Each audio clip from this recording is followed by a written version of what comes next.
What did Moses do that was so bad that God would not let him enter the promised land? Didn't Moses spend 40 days on Mount Sinai with God and write down all that we have in the first 5 books of the Bible? And in Exodus 33:17, you might write that down, 33:17, we read, and this is God talking to Moses, "You have found favor with me, and you are my intimate friend." That's the only person he's ever said was his intimate friend. So what in the world did he do so bad? God says this to no one else in the whole Bible. What's up with God? Why did he get so mad? And now, what's going on with Moses' brother?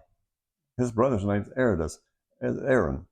In Exodus chapter 28, verse 3, of all the people on the earth, Aaron is consecrated to be the high priest in the temple, in the tent of meeting, the high priest, the only one that can enter the Holy of Holies to offer sacrifices to God. He's the only one. He's the special one. And then 4 chapters later, in chapter 32, when Moses comes down, Aaron has constructed a golden calf. He made it himself with his own hands. And then he lies and says that he just threw this gold into the fire, and out came this golden calf. So why is Aaron so good and so bad? And why is Moses so good and so bad? We wonder, what's going on with God and these people? They seem like there has to be another answer. Something's going on. We are going to discover what many scholars have to say about that. For now, all we need to know is that Jacob and his clan are deceased. They've come to Egypt to live. They had a good life. They're all gone now, and that Pharaoh loved them. Well, this Pharaoh is going to be different. He's not the one that's going to love these families. So sometime later, when the Israelites begin to multiply so much, and the Pharaoh gets uneasy about it, he thinks they might be trying to take over. Well, from Joseph's time now, that family's gone. The Israelites now are under a different Pharaoh, and this Pharaoh makes slaves out of them. Can you imagine that? Makes slaves. And we need a hero. Who's going to be God's hero, and who's going to rescue those Israelites from the slavery in Egypt? Well, we're about to find out. Let's go to Exodus chapter 2, and we're going to find out. And I am Father Fred Caldwell in Melissa, Texas, and I'm the oldest priest in the Catholic Diocese of Dallas. So let's go now and find out what's going on, who is going to help these people get out of slavery. We're going to go to chapter 2 in Genesis. Open your Bible. It's going to be a little short reading. But number 1, the first verse says, first of all, it says, birth and adoption of Moses. So we're going to have a new character come in. His name is going to be Moses. Now a man, this is verse 1. Now a man of the house of Levi married a Levite woman. Now if you remember who Levi was, Levi, Jacob and Leah had 4 sons. The first 4 sons that were born are Reuben is first. He's going to be the oldest of all 12. And then Simeon, and then Levi, and then Judah. Now of these, Levi, that's where all of the priesthood is going to come from. And Judah, and this is strange, isn't it? From Judah is going to come Jesus. He's going to be in the line of Judah, and that's coming from the wife that Jacob did not want. Maybe God is saying to us, he can take the ones that are not particularly what you would expect to be the most handsome or whatever, and he makes that lady, her son, is going to be in the line that brings us Jesus. Verse 2, and the woman conceived and bore a son. Seeing what a fine child he was, she hid him for 3 months. Now, what's it got to do with, I think you'd hide any son that you had, wouldn't you? Seeing what a fine child he was. But since he's a fine child, she's going to hide him. I wonder if he had been an ugly child, I wonder if she would have hit him. Now, going to hide him for 3 months. Why are they hiding him? You remember in chapter 1, we read that the Pharaoh says, kill all the newborn boys. So she's going to hide him for just 3 months. I guess that, that's to just make sure that he's going to get started in life. Because 3 months, that's awfully early. Verse 3. But when she could no longer hide him, I guess, at a certain time you can't hide the babies there. That's kind of odd, isn't it? She took a papyrus basket, one made out of kind of like just what we'd find on the edge of rivers, and she made a little basket of it. So we read that. But when she could no longer hide him, she took a papyrus basket. She daubed it with bitumen and pitch. That's kind of like asphalt. She's lining it with pitch so that it will be water prevent. And putting the child in it, she placed it among the reeds on the bank of the Nile. Now, this is going to be his sister that's doing this. When she could no longer hide him, she took a papyrus basket, daubed it with bitumen and pitch, and putting the child in it, placed it among the reeds on the bank. Now, this is not the mama that put it out there. This is Moses, going to be named Moses. It's his sister. The sister stationed herself at a distance to find out what would happen to him. Isn't that something? She just put him out there in the river, and hope there's no alligators in that river. Verse 5. Then Pharaoh's daughter. Now she's down. This is the daughter of Pharaoh. Remember now, Pharaoh is the one that wants to wipe out all of the Hebrew boys, babies. Now Pharaoh's daughter came down to bathe at the Nile, and while her attendants walked along the bank of the Nile, noticing the basket among the reeds, she sent her handmaid to fetch it. So this is Pharaoh's daughter. She's going to go and get Moses. And it's going to be a Hebrew boy. Verse 6. On opening it, she looked, and there was a baby boy crying. She was moved with pity for him and said, it's one of the Hebrews' children. Now, I don't know if Hebrews look different or if they had different clothing, but according to the storyteller here, the baby is, she can tell that baby is a Hebrew child. Verse 7, then his sister asked Pharaoh. So she's come out now, she's seen him get the baby, and now it doesn't say she comes out, but here she is talking to Pharaoh's daughter. Then his sister asked Pharaoh's daughter, shall I go and summon a Hebrew woman to nurse the child for you? But Pharaoh's daughter has not had a child, so she has no milk. So she's saying, can I go find a baby, somebody to nurse this child? So let's look at verse 7, and verse 7 says, Pharaoh's daughter answered her, go. So the young woman went and called the child's own mother. So the sister now has made the rounds with Moses. And now Moses is going to be okay. It's going to be okay for him to live. Otherwise, he would have been killed. So it starts out with his mother. Then it goes to Pharaoh's daughter. Now it's back with the mother. And pretty soon he's going to get older and he's going to go back to Pharaoh's daughter. Now this is ironic because Pharaoh wants to kill all of these Hebrew baby boys. And here his daughter is taking one in to help this child survive. Pharaoh's daughter said to her, take this child and nurse him for me, and I will pay you wages. They're going to even pay to have this child nursed. So the woman took the child and nursed him. Now it goes from the daughter to his sister. Now it's back to the mother. So the woman took the child and nursed him. Verse 10. When the child grew, she brought him to Pharaoh's daughter, and he became her son. So they're trying to wipe out, the Pharaoh wants to wipe out these Hebrew children, these boys, and now he's got one living in his own kingdom with him, with his own daughter.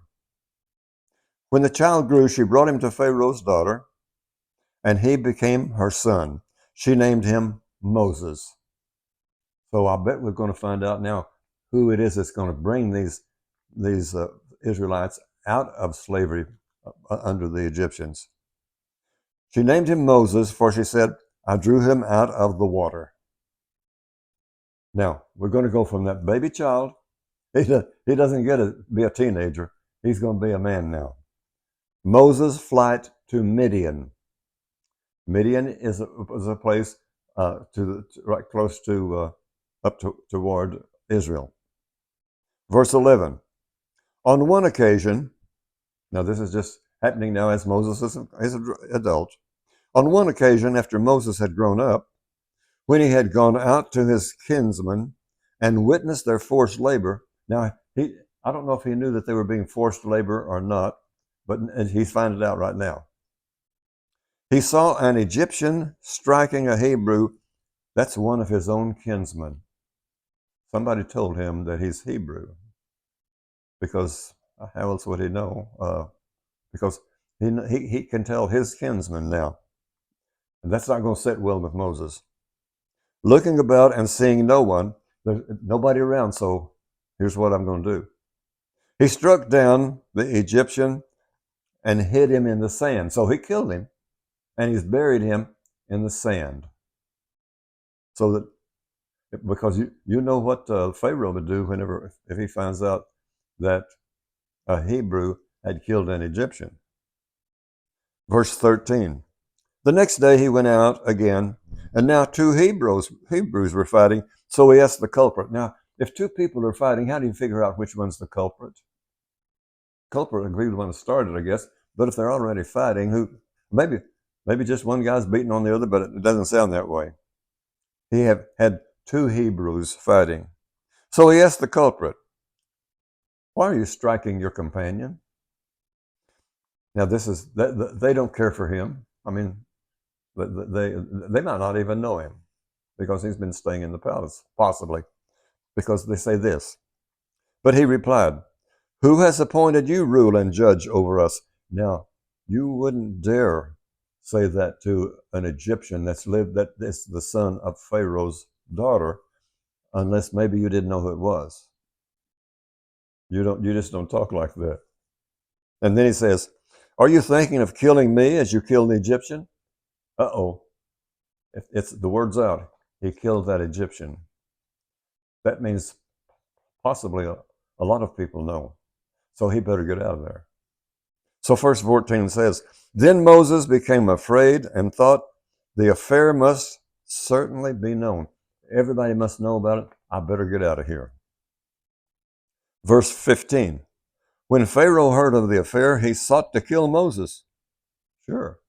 But Moses fled from Pharaoh and went to the land of Midian. There he sat down by a well. Now, what always happens, it seems like, when somebody goes to a well? Well, what happened whenever Isaac needed a child and Abraham sent his servant up there? When Abraham needed a wife, they sent up to a well. When Jacob needed a wife, he went to the well. Every time they go to the well and they meet a girl and they run off the people that are stopping them from watering their sheep, that's the one that's going to get married to. So, verse 16. Now the priest of Midian had 7 daughters. Now remember 7, that's not just a number between 6 and 8. The word 7, for instance, appears in the book of Revelation 54 times, and some numbers don't appear once. 7 means perfection and complete. So this is going to be a perfect girl for him. Now the priest of Midian had 7 daughters, and they came to draw water and fill the troughs to water their father's flock. So what do you think is going to happen? But shepherds came and drove them away, just like with Jacob. And remember, Jacob lifted that rock by himself just to show how strong he was. So Moses rose up to their defense and watered their flock. Doesn't say he fought, but they don't even know who he is. And he comes in and they wouldn't let him water the flock, so he's decided he's going to do it. So they're either afraid of him or he's maybe pounced on one or two. Verse 18, when they returned to their father Reuel, he said to them, how is it that you have returned so soon today? It usually takes them longer than that to water the flock. Verse 19, they answered, an Egyptian delivered us from the shepherds. He even drew water for us and watered the flock. Now, how did she know that he's an Egyptian? Maybe by his clothes. Verse 20, that now Daddy is talking. He says, where is he? He asked his daughters, why did you leave the man there, invite him to have something to eat? Verse 21, Moses agreed to stay with them, and the man gave Moses his daughter Zipporah in marriage. That's happened with Jacob. That happened with Isaac. That happens now with Moses. And it's all happening around a well. And it's all happening when somebody else won't let the women water their flocks. And somebody comes and takes care of that situation. And they all must be extra strong because they run off everybody else. Verse 22. Now she's married, and she conceived and bore a son who she named Gershon. For he said, I am a stranger residing in this land. She conceived and bore a son whom he named Gershom. He named her because he says, that means I'm a stranger in this land. This is not my land. I'm from Egypt, but I'm going to go to the promised land. Here is a couple of strange things. The next, in my Bible, and different Bibles are different, but mine says, the call and commission of Moses. Moses is going to get a commission. God has a plan for him. Beneath that it says, the burning bush. So the next few lines we expect to see Moses be commissioned and read about a burning bush. But let's look and see what it says. Verse 23, a long time passed during which the king of Egypt died. The Israelites groaned under their bondage. It's even worse with this new one. And cried out, and from their bondage, their cry for help went up to God. So God now he's going to take part in it. And verse 24 says, God had heard their moaning and was mindful of his covenant with Abraham, Isaac, and Jacob. Now, you remember what his covenant was? They're going to have land, and they're going to have sons. They're going to be free in that land of Canaan. He promised them that. So how is he going to get them there if they're slaves? Verse 25, God saw the Israelites, and he knew. That's strange. You'd think God would know it all anyway. Now, the strange thing about it, though, is the title of this was the call and the commission of Moses and the burning bush. And there's nothing about the call and commission to Moses, and that's the last verse, and there's nothing about a burning bush. Well, here's what happens. When these writings were first put down, they were written in a way that we separate each word. In Spanish, or not Spanish, in Hebrew, it starts with the first letter and continues. There's no break, there's no punctuation, there's no capital letters, and it just goes on and on and on. Not until the 1300s did two archbishops decide, we can't find things especially easily as it's written here. And it's really not easy to read like this. So they decided we're going to divide all of this writing up into chapters and into verses, and that's what we've got. So then they took those and they would go so far, have a break, another chapter, have a break. This break was in a bad place. This break says that we're going to have the call and the commission of Moses and the burning bush And it doesn't happen until chapter 3 because they divided it right there. So sometimes it's going to be kind of awkward. And this is one of them. We'll find out what Moses is going to be doing pretty soon. Next week, next chapter, chapter 3. In the meantime, God bless you. Peace be with you. And I hope you enjoyed this. Hope to see you again next week. Take care.